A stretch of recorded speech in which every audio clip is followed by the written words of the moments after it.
Sabi ni Sec Gibo, Ayungin Shoal incident neither an accident nor a misunderstanding. Yun. Yung sinabi niya. The latest incident in the Ayungin Shoal was neither a misunderstanding nor an accident, but a deliberate act by the Chinese government Defense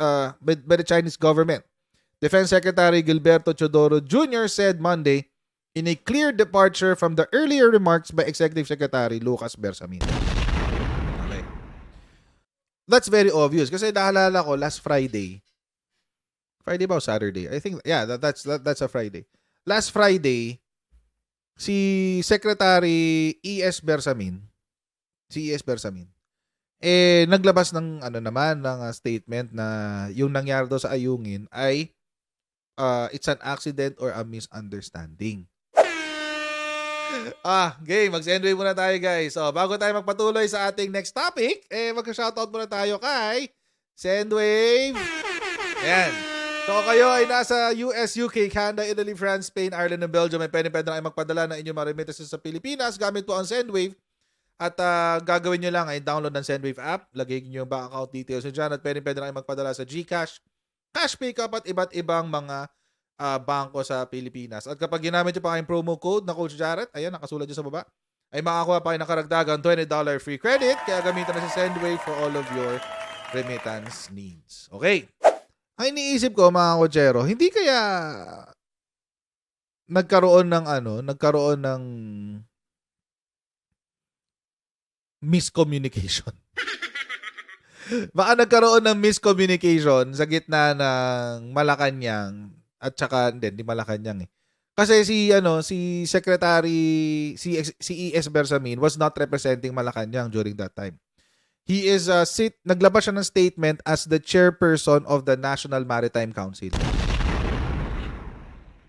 So although siya yung ES noon, siya yung executive secretary during the current executive secretary.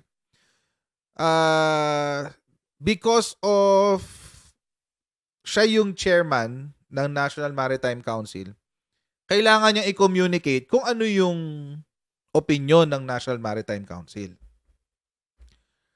Ngayon, mga kochero, ito kasi yung sinabi ni E.S. Bersamin. Siguro, ang tanong sa kanila was, is it an armed attack? Yung nangyari sa Ayungin Shoal. Is it an armed attack?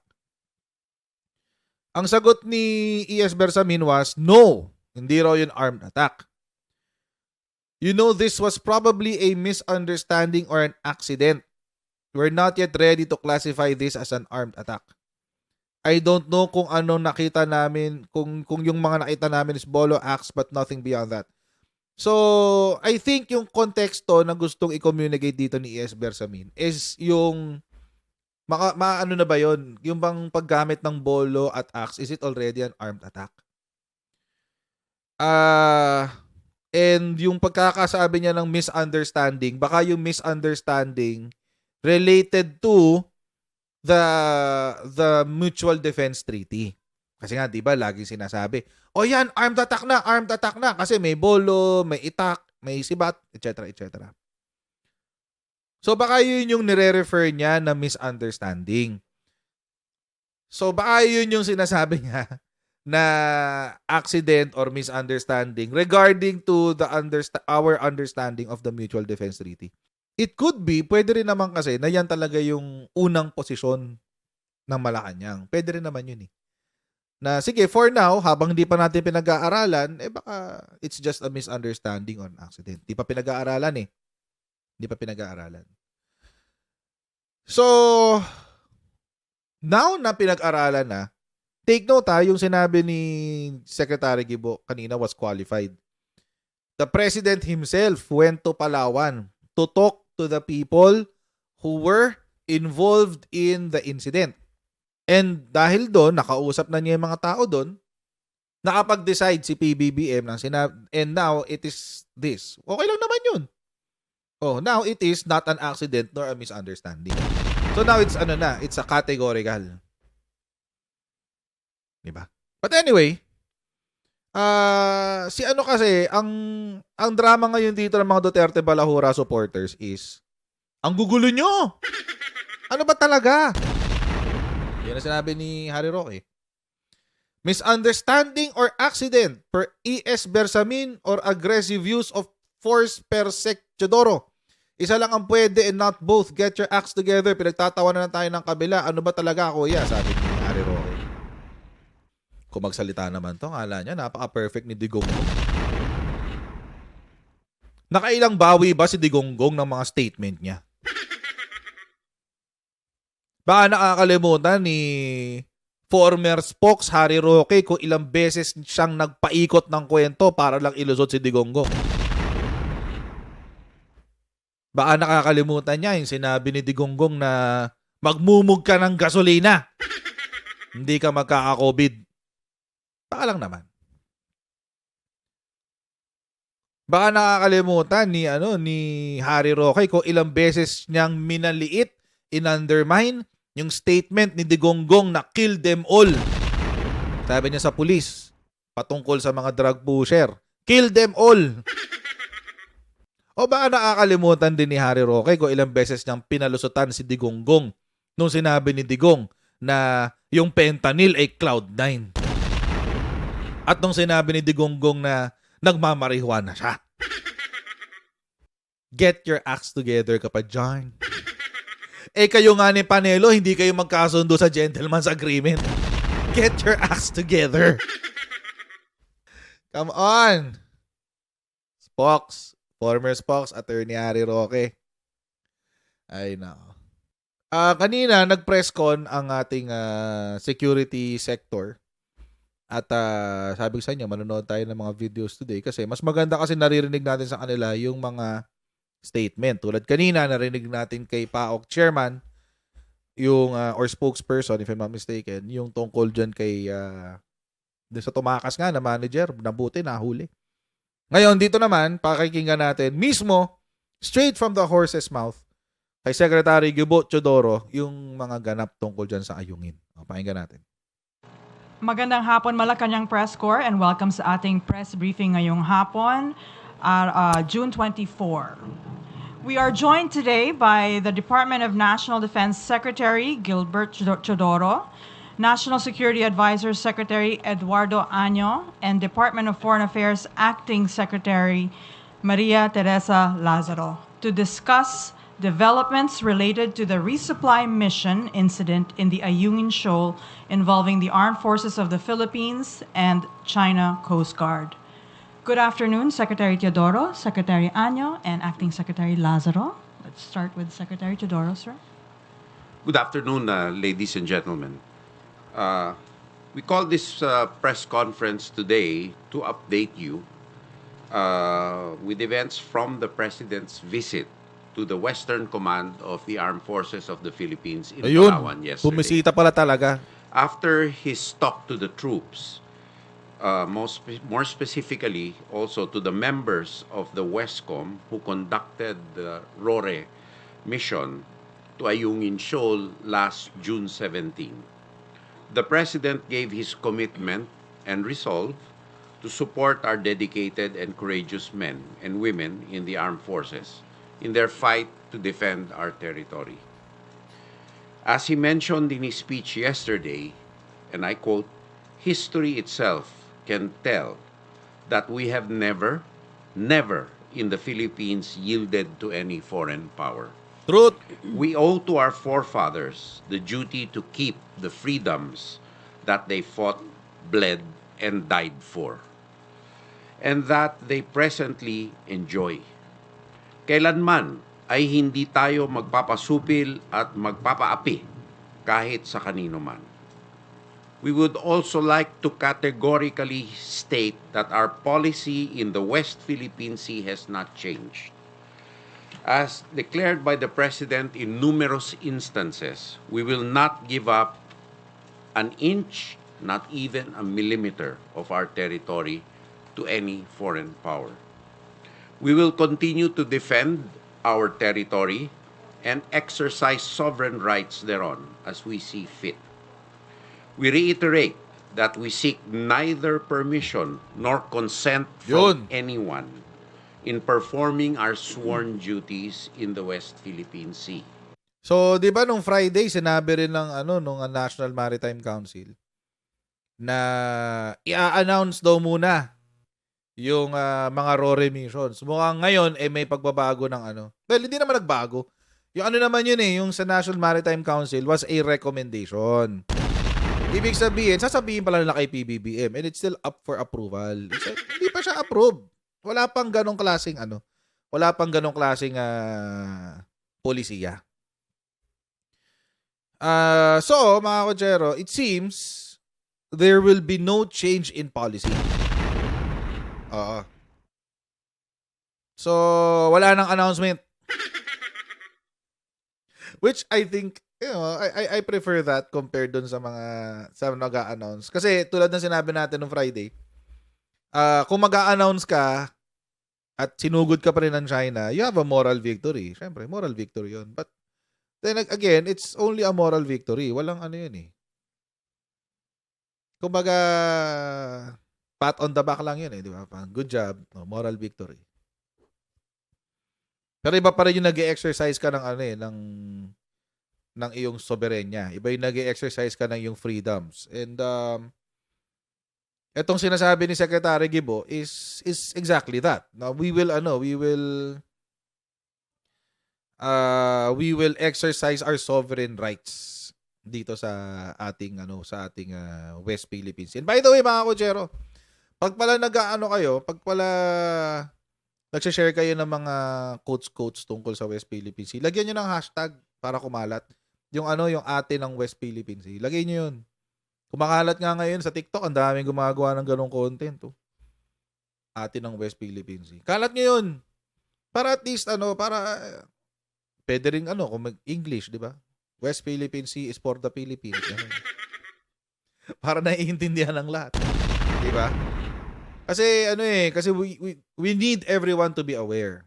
Alam naman natin kung paano mag-operate ang China sa social media. So, tao dito. We need our Filipino brothers and sisters to be aware na atin ng West Philippine Sea, guys. Actually, mamaya pag-usapan pa natin yung proposal para i-extend ang ating continental shelf by 200 nautical miles. Oo. So, mamaya tingnan natin. Pag-usapan natin yan. In this regard, we will continue our rotation and resupply missions on a regular basis. The welfare of our troops in the BRP Sierra Madre being a matter of utmost importance. The President has reiterated that we will not publish schedules of yun. Walang any bago nga. RORE.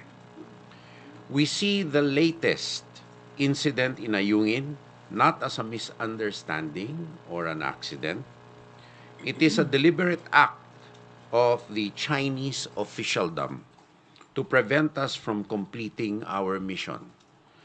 After our visit to our troops in Palawan yesterday, where the President personally talked to the troops involved in the RORE, we have now come to the conclusion that it was not a misunderstanding or an accident. It's very qualified na kumpara doon sa sinabi ni E.S. Bersamin. Kasi sinabi ni E.S. Bersamin, probably, hindi tayo sure, pero it's probably.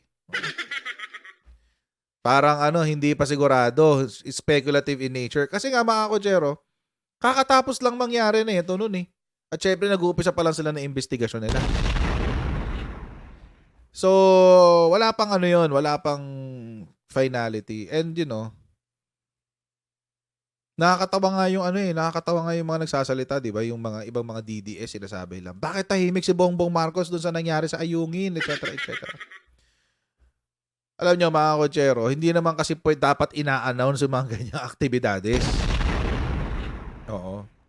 Hindi pwedeng ganyang i-announce nyo. Para, ito, isa pa yan, si Makabayan Black, ano sabi? Parang ang presidente natin, walang pakialam. Ano? Kailangan i-announce? Pupulungin ko ang mga ng Palawan. What? Why? For what purpose? This involves national security. Tapos maraming mga aspeto sa ating national security. Yung ang sa Pogo, nalik eh. Ito pa kaya. So now it's qualified. Okay? So hindi na siya yung probably. Hindi na siya haka-haka. Hindi na siya haka-haka. So, it's not accidental. It's not a misunderstanding. It is an intentional attack. Intentional. Alam nyo mga kutsero kung bakit importante yung sabihin na intentional siya. Kasi sa criminal law, importante yung intent. Yung intent. Not the motive. Hindi importante yung motibo. Kasi yung motibo minsan hindi nangyayari. Pero yung intention mo. Bakit ka umakto according sa iyong intention? Bakit mo sinaksak? Intention mong patayin. Di ba? Intent ang importante sa criminal law. Kaya gusto ditong nagigets ko yung gusto nilang sabihin. Ayaw nilang sabihin aksidente lang or misunderstanding.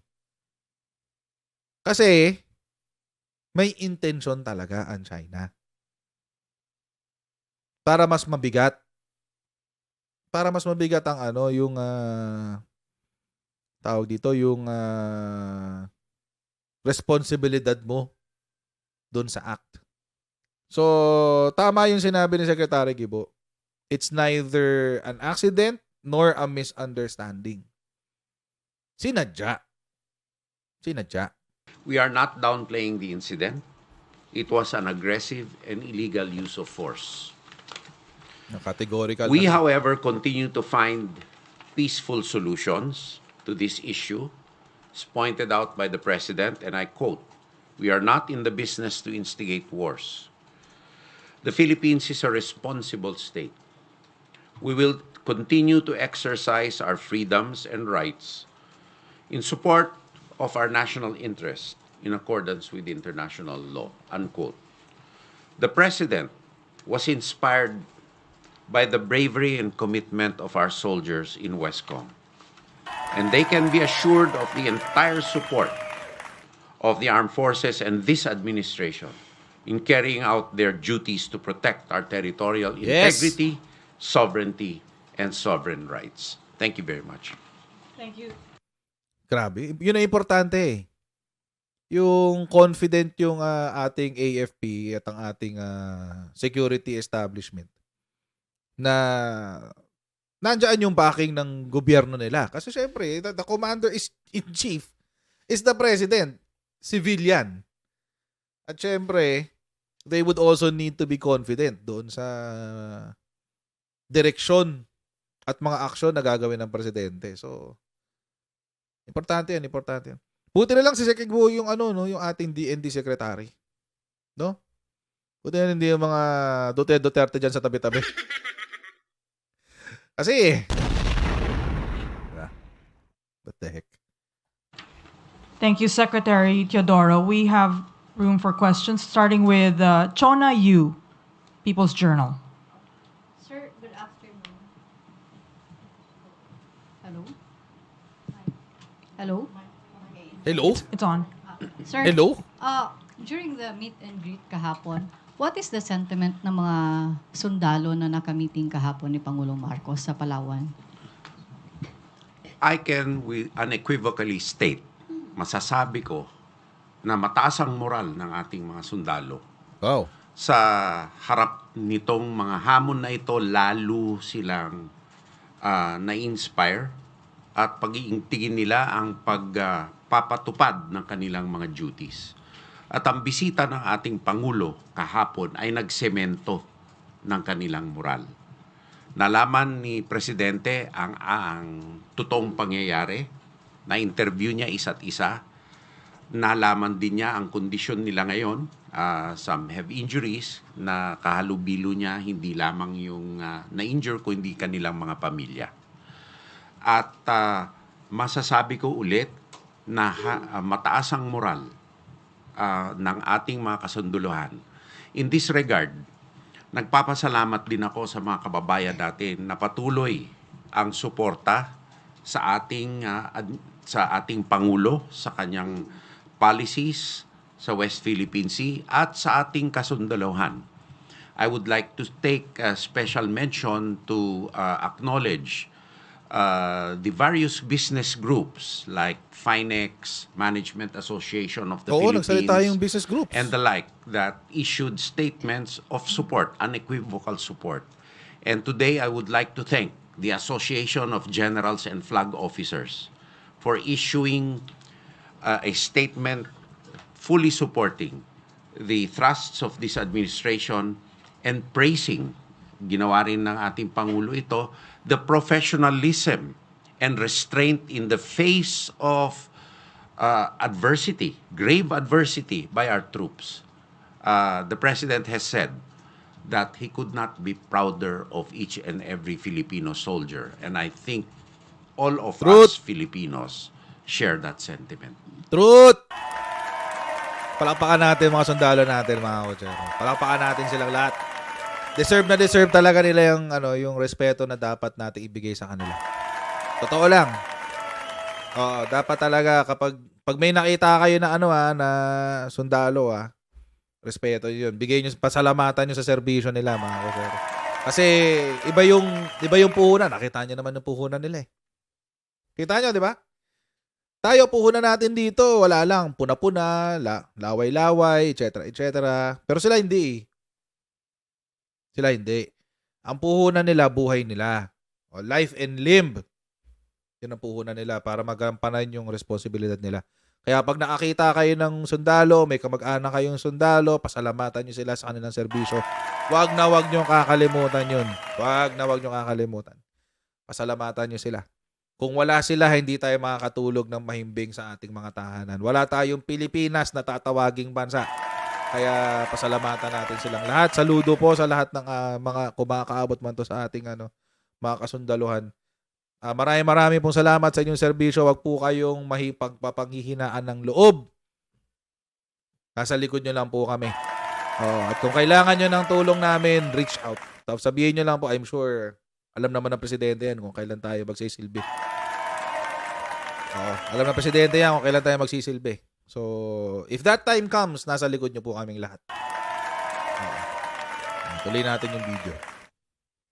Sir? Thank you, Secretary. And Another- thank you, Chona. We move on to Alan Francisco, PTV4. Hi, Sec. Senator Francis Tolentino recommends the convening of the National Security Council on how the government should respond in this issue. Will President Marcos convene the National Security Council or at least the EXICOM? Thank you for your question. So at this moment, the situation in Ayungin and the issues in the West Philippine Sea are effectively being managed by the National Maritime Council. In fact, nag-convene na rin yung National Maritime Council and acting on the direction of the President. So at this moment, we are not recommending for the convening of the National Security Council. Wala However, pa. the President has the discretion to convene the full Council or the Executive Committee anytime. Okay, thank you, Secretary Anyo, and thank you, Alan. Next question is Alvin Baltasar, Radio Pilipinas. Hindi pinansin si Please pass Kuya. the mic. Masama loob ba? Nagtaas pa naman siya kamay. Secretary, good afternoon po. Would you like to comment on several bloggers' claim that the government is selling the Philippines to the United States? Uy! Uy, categorical yung tanong Would you comment on what several bloggers? Bulagers! Ay, tingnan natin to. Secretary, good afternoon po. Would you like to comment on several bloggers' claim that the government is selling the Philippines to Oy! the United States and putting us in the brink of war? Oy! And such claim, Secretary, might emanate from several developments such as enhanced military and economic agreements, as well as political alignment. All right, let me quote the President first. Wait lang. Excuse me po, Sec. Wait lang. Baka naman. Na shout out kayo dyan, mga DDS bulagers. DDS Bulagers. Tagabulag ng mamamayang Pilipino. Mga DDS Bulagers. Tagabulag ng mamamayang Pilipino. Serving the Duterte since 2016. Dapat bumuo kayo ng sariling org eh. Na DDS Bulagers. Anyway, so yung tanong mga kotsero, ano daw ba ang reaksyon ng ating Security Council tungkol sa sinasabi ng mga karamihan ng mga bulagers na binenta raw ng Administrasyong Marcos ang Pilipinas sa mga Amerikano at tayo daw ay dinadala sa gera. Alam na natin kung sino yung magsasalita ng ganyan. Kilala na natin yung mga yan. Anong sagot? Pakinggan natin. We are not in the business to instigate wars. The Philippines is a responsible state. We will continue to exercise our freedoms and rights in support of our national interests in accordance with international law. Unquote. Now, these allegations fall squarely within the narrative. Pumapasok ito sa naratibo ng China. Na ginagamit nila itong mga propaganda lines na ito upang hindi natin patatagin ang ating sariling depensa. Iyon! At bumigay tayo sa kanilang agresibong mga galaw sa West Philippine Sea. Huli kayo, nasegibo. Nag-training pa kayo sa China for this. Sabi, responsible journalism. Pinabasa ko ang ganung post eh. For responsible journalism daw. Anyway, huling-huli sila ni Segibo. Oo. That is the propaganda narrative of the Chinese Communist Party. Chinese Communist Party, guys. Yun yung gusto nilang sabihin. Yun ang gustong sabihin ng Chinese Communist Party sa Pilipinas at sa mga Pilipino. Hoy, mga Pilipino, kung hindi kayo mag-aayos, gegerahin namin kayo. Pero kasi, ano bang gusto nila? Katulad ng ginawa ni Digong? Nagtatayo na ng military complex ang China dyan sa West Philippine Sea? For the sake of peace? Walang ginawa. Actually, it's not for the sake of peace. It's for the sake of natural gas. Parang ganito yan, mga kotsero. Halimbawa, meron kang intruder sa bahay nyo. Sa bahay nyo. Meron pumasok sa bahay nyo. Pero wala kang ginawa. Bakit? Kasi ayoko ng gulo eh. Ayoko kasing magkagulo. Ayokong masaktan ng pamilya ko kaya hindi ko na lang pinansin. Oo. It will only work, mga kotsero, kung ang premise mo ay hindi ka sasaktan nung pumasok sa bahay mo. Di ba? Uubra lang yung premise na yan, yung ganyang mentalidad, kung sigurado ka na hindi ka sasaktan ng taong pumasok sa bahay mo. Paano kapag intention na pumasok ng intruder sa bahay mo, saktan kayo? Wala kang gagawin? Paano pag ang intensyon ng pumasok sa bahay nyo, ng intruder sa bahay nyo, hindi lang kayo pagnakawan, kundi isa-isahin kayong tsugihin? Wala kang gagawin? Yun kasi ang gustong gawin ng yun kasi ang gustong sinasabi nung kabila. Mag-usap tayo, makipag-usap tayo, diplomatic channels. It's not off the table. Willing naman makipag-usap ang ang Pilipinas. Ang problema, bad faith actor nga itong si China. Bad faith actor, hindi mo mapagkatiwalaan. Meron ka ng DOC meron ka ng Declaration on the Conduct of the Parties in the South China Sea 2002. Pirmado 'yan ng ASEAN China.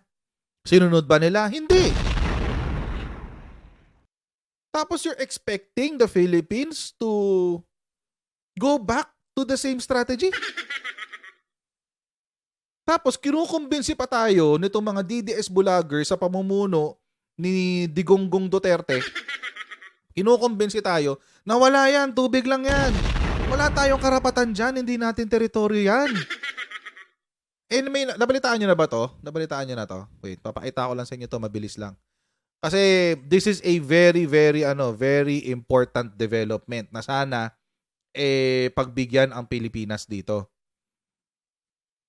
Philippines seeks UN validation to extend continental shelf limits. Ngayon, mga kotsero, kapag ito ay naprobahan ng UN, lalawak ang ating continental shelf lampas pa sa 200 nautical miles na exclusive economic zone. What does that mean? Anong ibig sabihin yan, mga kotsero? Kapag ito ay naaprobahan sa UN, yung continental shelf ng Pilipinas, lalampas pa yan sa hanggang kung ngayon tinuturing natin na exclusive economic zone. Ano yung implication niyan sa batas ng Pilipinas? Magiging territory natin ang West Philippine Sea. Magiging territory natin yan. Hindi na siya exclusive economic zone. Magiging parte na yan ng ating national territory and patrimony. Bakit? Punta kayo sa Constitution. National Territory of the Philippines. Kasama dyan ang continental shelf. So wherever the Philippines exercise its jurisdiction, kasama dun yung islands, internal waters, territorial waters, continental shelf, at lahat ng nasa ilalim ng continental shelf. So pag ito, pumayag dito ang UN, lalawak ang ating continental shelf.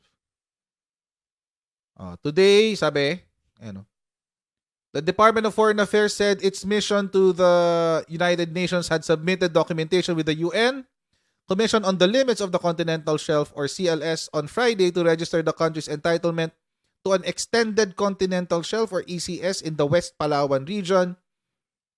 We secure, sabi ng ating Marshal Luis Alferez. Today, we secure our future by making a manifestation of our exclusive right to explore and exploit natural resources in our ECS entitlement. The department indicated that Manila intended to stretch the Philippine continental shelf beyond the outer limits of the country's 200 nautical mile exclusive economic zone, but it did not say by how much more. Philippine territorial waters in the sea are believed to be rich in oil and mineral deposits. The Philippines is entitled to establish the outer limits of its continental shelf comprising of the seabed and subsoil of the submarine areas extending beyond 200 nautical miles but not exceed 350 nautical miles from the baselines from which the breadth of the territorial sea is measured. Ayun. Hanggang 350. So, syempre magagalit ang China dito. Kinontra ng China to. Kinontra ng China to. At actually, naglabas din ng manifestation si Vietnam. Sabi ni Vietnam, mag-usap muna tayo. Sabi ni Vietnam. Pero alam nyo, between China and Vietnam, mas madali kausap si Vietnam. So, feeling ko kay Vietnam, wala magiging problema. Kay China, mas malaki ang problema. But anyway, tuloy natin yung kay Sec Gibo. Salamat na lang sa ating mga kababayan na 95% sa kanila hindi naniniwala sa ganitong mga propaganda at paratang. Sa kabila nito, lalong umiigting ang buong gobyerno sa ilalim ng ating Pangulo at ang sandatang lakas kung saan siya ay Commander-in-Chief na pagtibayin pa ang ating resolve na protektahan ang ating soberanya at ang ating sovereign rights sa West Philippine Sea. Tayo ay may karapatan dyan na pangalagaan ito para sa ating mga kababayan at walang propaganda ng kahit sino man na sinasabing binebenta natin ang ating mga sarili ay uubra dito dahil maliwanag itong mga galaw ng gobyerno na ito ay para sa Pilipino. Correct. At para sa mga susunod na henerasyon. Kaya hindi ko alam kung saan galing ang mga taong nananakot na ganito. Okay. Thank you. This is all the time we have for today. Thank Uy, you ang for all bilis the naman. questions, Malacanang Press Corps. And thank you, Secretary Teodoro. Thank you, Secretary Año and Acting Secretary Bilis naman ng Lazaro. interview. At least now, it is categorical, di ba? Alam na natin yung totoong pananaw ng ating tawag dito, ng Malacanang pagdating sa issue na to. Hindi ko lang alam how they're going to act. Siguro kanina pinapakinggan ko yung sinabi ni former Associate Justice Carpio. Actually, kahit dilawan si former Justice Carpio. Maganda yung suggestion niya.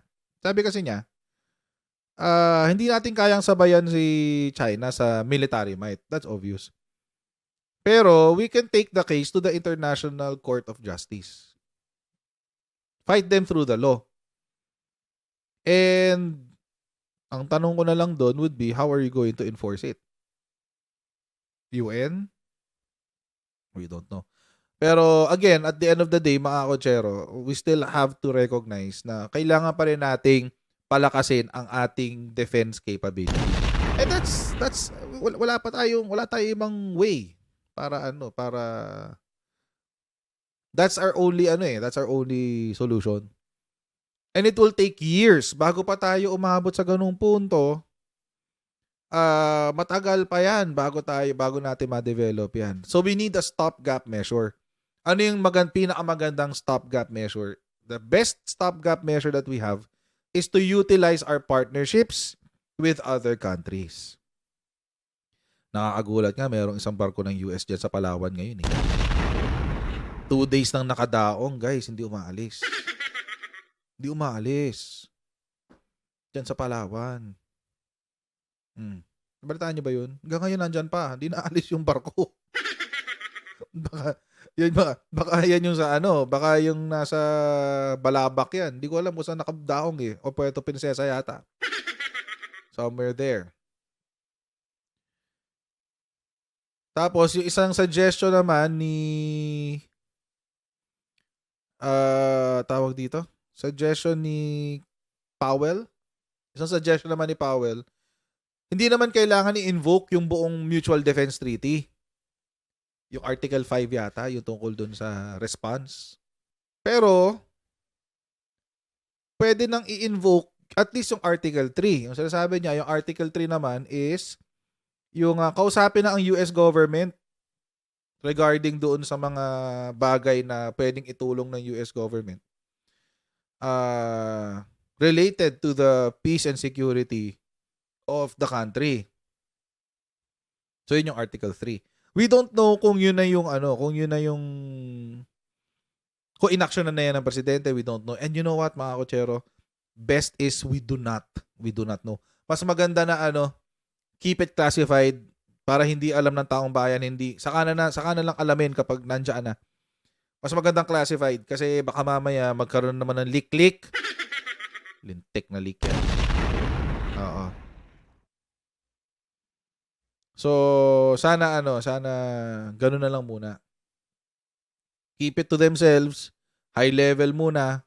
Saan na sabihin sa taong bayan pag kailangan na need to know basis, di ba? We don't know if it's already in process Baka hindi natin alam. Yun na pala yung ginagawa, di ba? So, hayaan natin sila yung mag-usap. But yun nga isang suggestion. I-invoke na yung Article 3, at least the Article 3 of the MDT, which involves yung discussion, preliminary discussion on all of that. So yun. Si Subic is going to be rehabilitated for government use. So yung Subic Bay, tsaka hindi ko lang alam kung kasama yung Clark Air Base. Pero si Subic Bay is going to be used as a military installation ulit. So, one of these days, baka magsara na uli si Subic. We don't know. Pero nire-rehabilitate yan para maging ulit, para maging base ulit, military base. Um, so, pero hindi ano yun, hindi magiging US base. Hindi magiging US base yun. Philippine base pa rin, pero syempre, with yung mga partners natin, can use that base kasi partners naman sila. So, yun.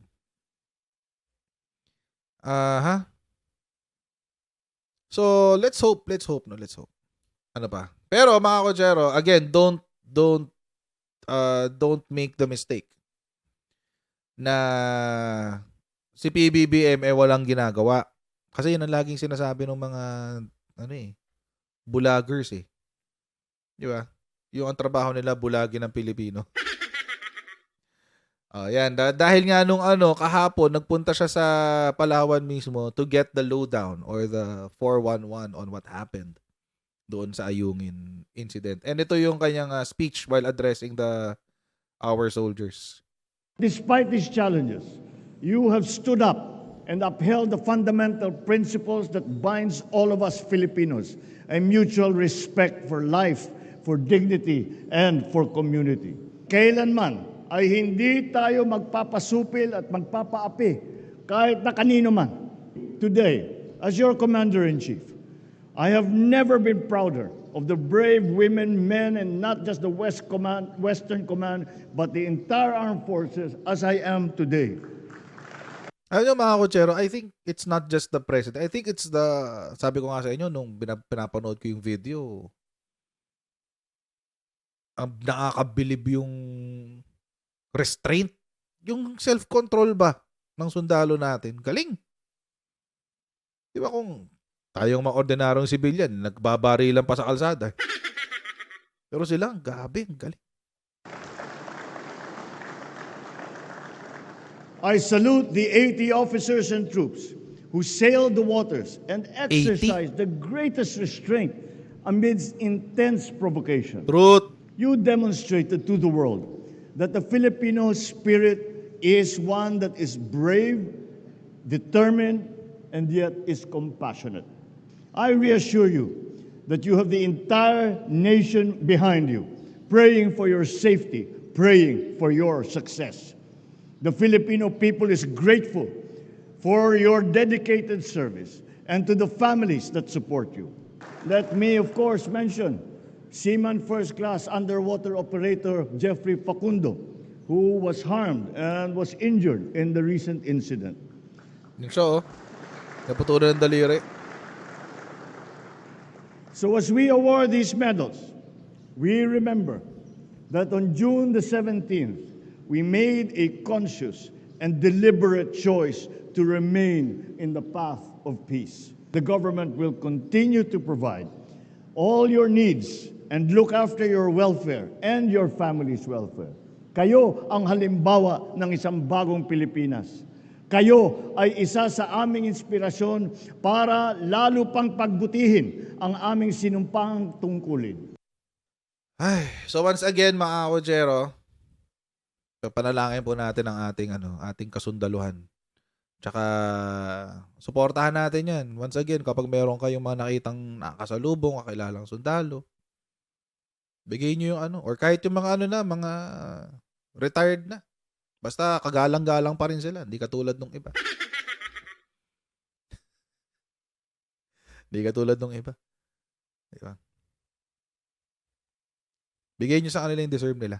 Kasi deserve nila yung Ulitin ko lang mga kotsero, kung wala sila, wala tayong matatawag na estado. Wala magbabantay ng soberenya ng Pilipinas. So, pasalamatan natin sila sa kanilang serbisyo. Huwag natin kakalimutan yung ginagawa nila. Matindi yung laban nila eh. Lalo ngayon. Ang laban ngayon hindi na sa NPA. Ang laban na ngayon sa isa sa mga pundasyon ng komunismo sa buong mundo. Pundasyon yan eh. Kasi si China, isa siya dun sa mga pundasyon eh. Ayun mga kotsero, huwag niyo pong kalimutan mag-like, mag-share at mag-subscribe sa ating Coach Jared YouTube channel. And pa-follow din po tayo sa ating Facebook page para lagi updated sa mga ganap sa aking channel. And I'll see all of you in the next live stream! God bless everyone! See you next time! Bye!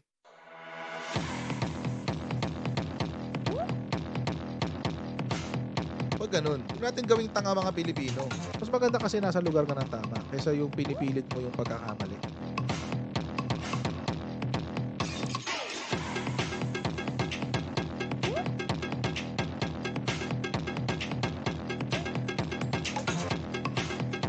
Are they willing to go that far? Hindi makakalimutan ng Pilipino yan hanggat di nasasagot niya. Sino ngayon nagsasabi ng totoo?